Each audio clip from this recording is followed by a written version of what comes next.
The day my world cracked open began with Agnes staring through me and whispering, "You are nothing, I'm taking the children." I'd already been sent home from the factory after 12 hard years, a cardboard box on my lap like a verdict. I walked out before I said something I couldn't heal, the house shrinking behind me. The air felt colder than it should, and shame pressed on my chest. I kept hearing her words like nails on glass. I kept walking, as if distance could soften the blow. Neon light from a small diner pulled me in, warm as a hug I hadn't earned. Before we go deeper, where are you watching from today?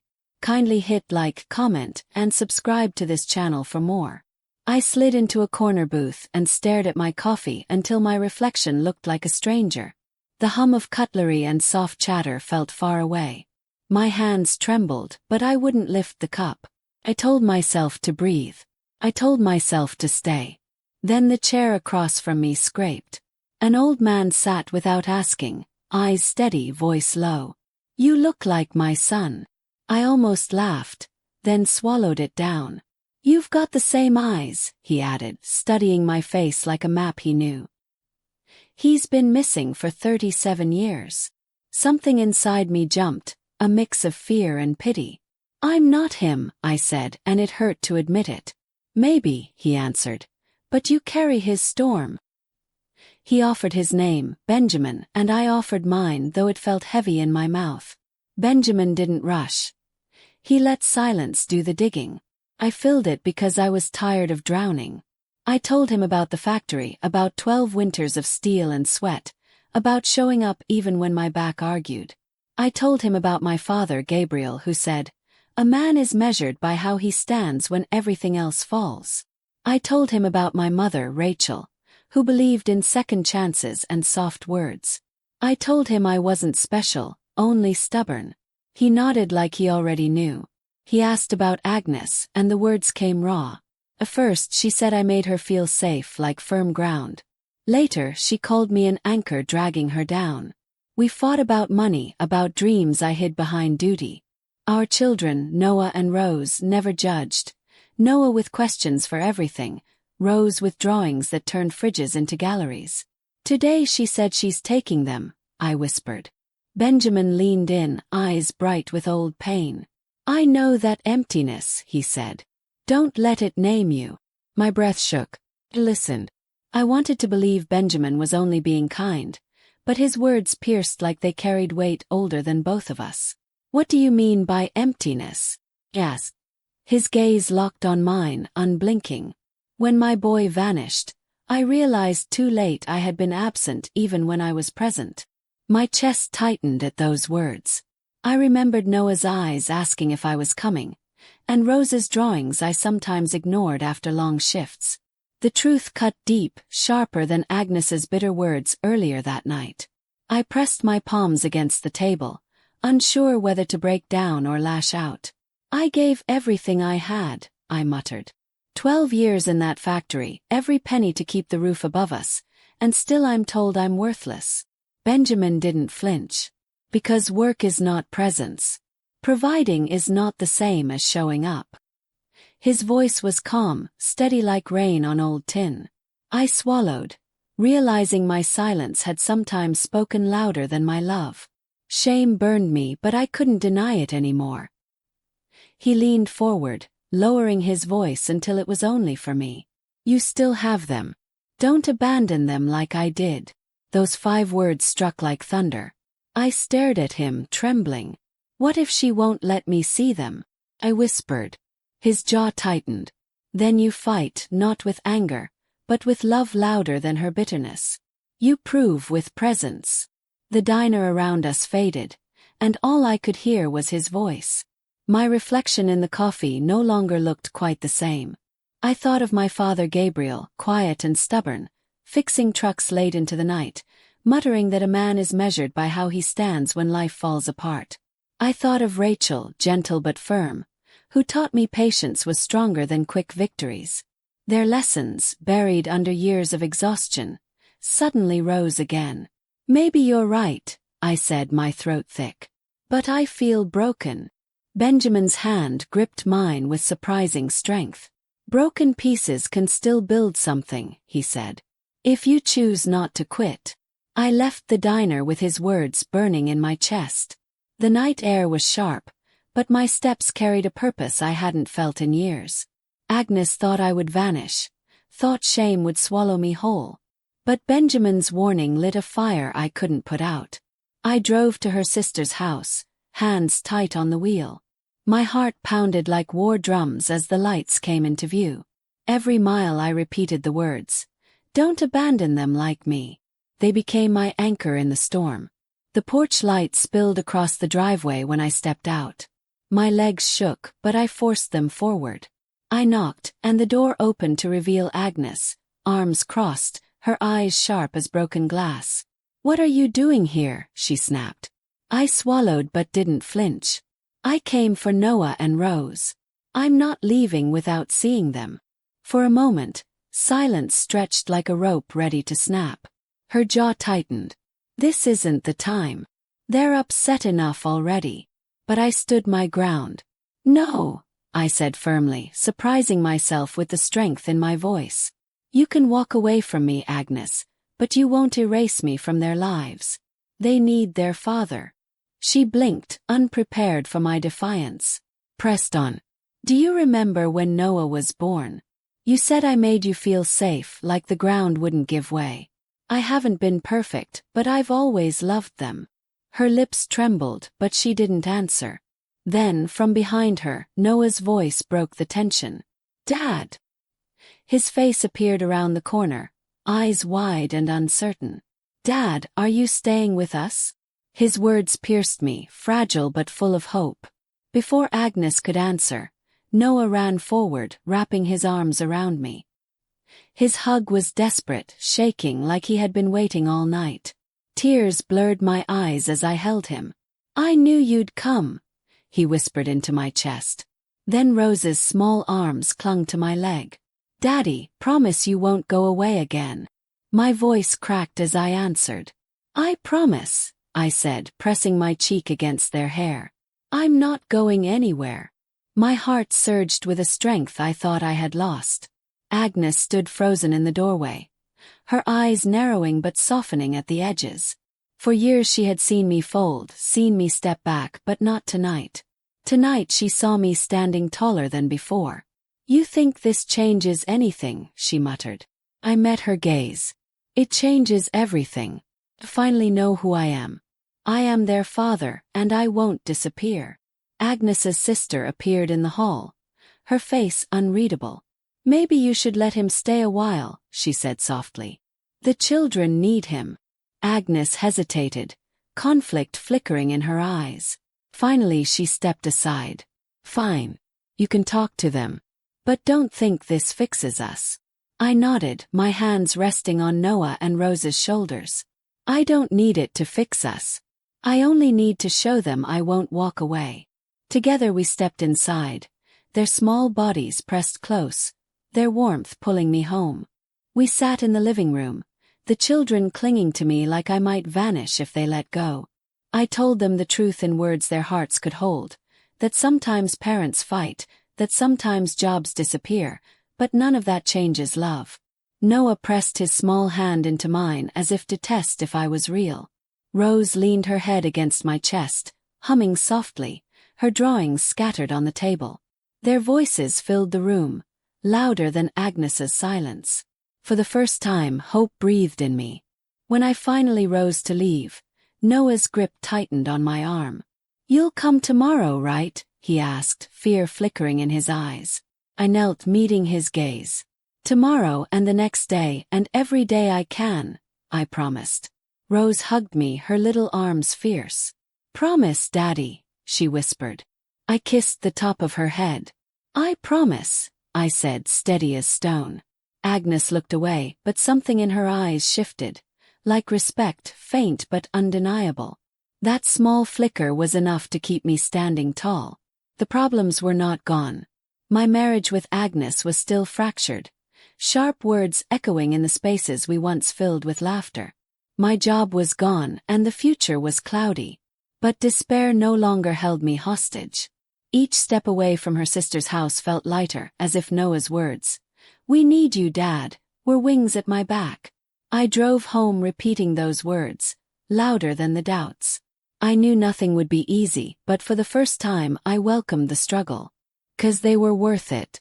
The next morning I woke not with despair but with a heavy responsibility. I had promised Noah and Rose, and promises to children are sacred. I picked up part-time work where I could, stocking shelves, fixing broken engines, delivering small packages. My hands ached but I kept moving. Gabriel came by, handing me old tools. "Time to build something of your own," he said, his voice carrying pride I hadn't heard before. I nodded, my heart swelling. For the first time in years, my father believed I was alive again.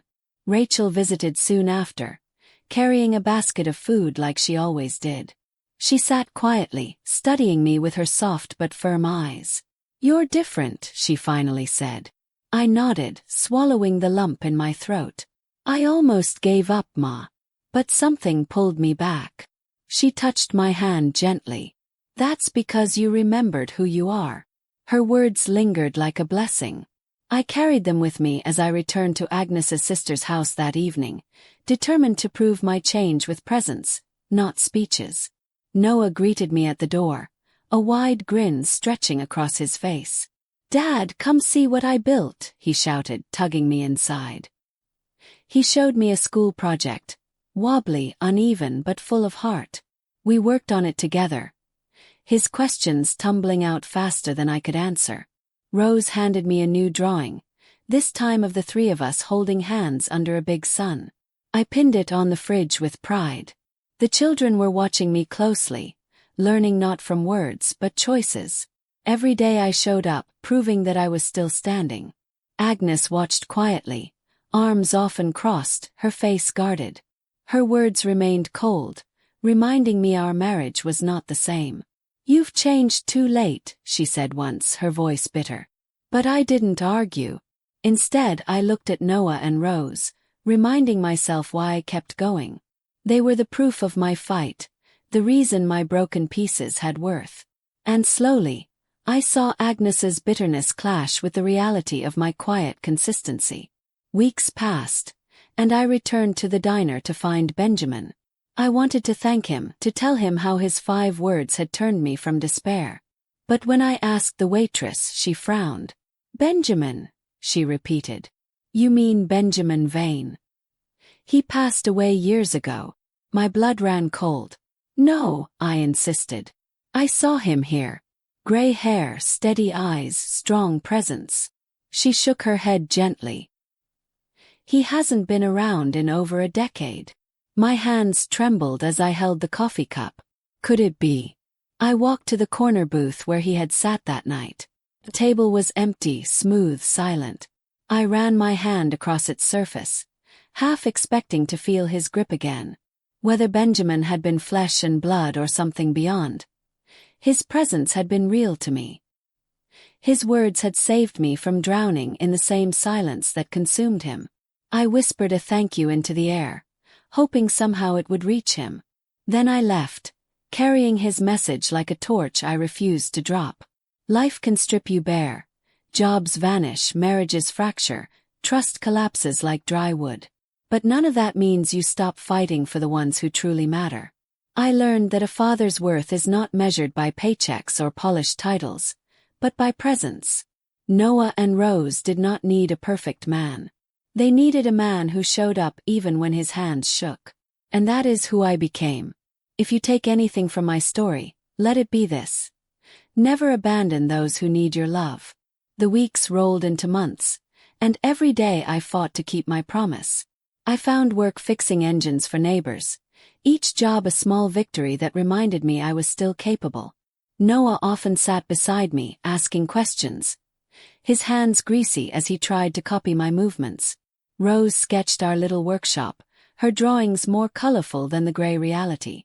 Agnes stayed guarded, but she could no longer deny what she saw, me standing, not retreating. Slowly, her silence softened, though pride kept her words sharp. One evening, Noah looked up at me while wiping oil from his fingers. "Dad, are you proud of me?" he asked. My heart clenched, because I knew he wasn't only asking about the project but about himself. I pulled him close, my voice steady. "Son, I'll always be proud of you no matter what." His eyes shone, and I realized then how much my presence meant. Rose jumped in, waving a crayon picture of us smiling. "We're a team, Daddy," she shouted. I hugged them both, refusing to let go. But not everything was easy. Agnes confronted me one night, her arms crossed like shields. "You're showing up for them, but what about me?" she asked, her tone caught between anger and pain. I hesitated, searching for words. "I can't fix the past overnight, Agnes. I failed you in ways I now see. But I won't fail them. And if there's a way to rebuild with you, I'll try." She turned away, her silence heavy. For the first time, I saw tears glisten in her eyes before she left. Her tears shook me more than her anger ever had. I sat on the porch, hearing Benjamin's voice again. "Don't abandon them like me." Maybe it wasn't just about the children. Maybe it was also about facing the brokenness between us. Rachel's words echoed too. "You remembered who you are." I whispered into the night, promising to fight not just as a father but as a man who once vowed to love his wife. Even if she never returned fully, she would see my heart was still present. Days later, Gabriel visited with a quiet smile.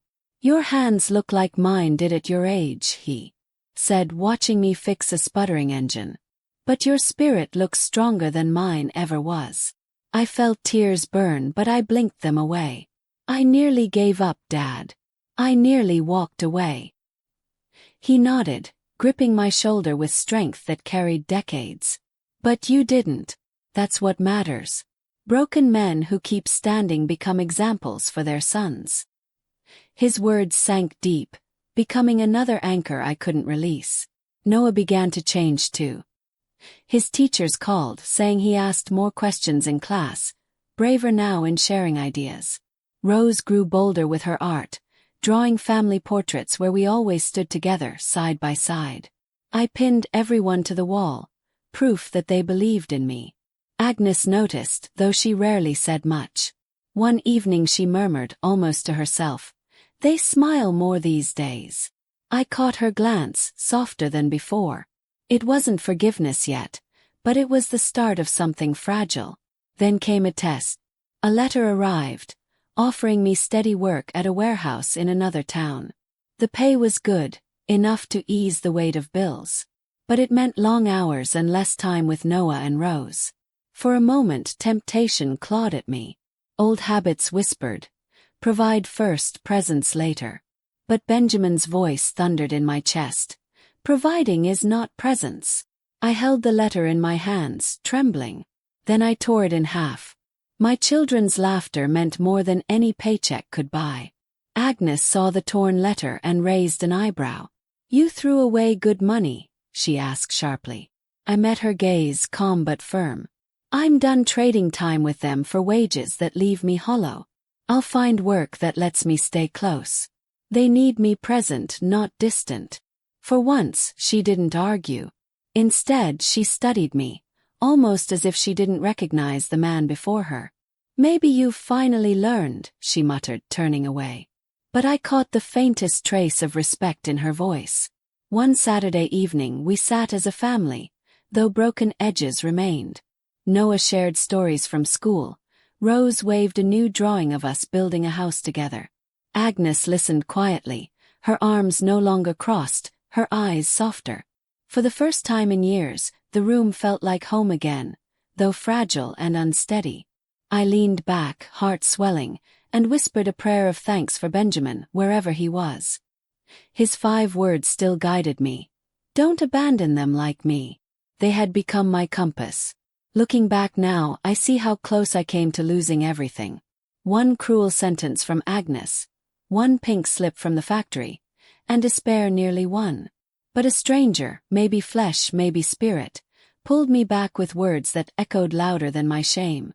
Today I stand taller not because I never broke but because I chose to rise again. Noah and Rose still run into my arms every chance they get, proof that presence heals what absence destroys. And Agnes slowly begins to see the man I've become.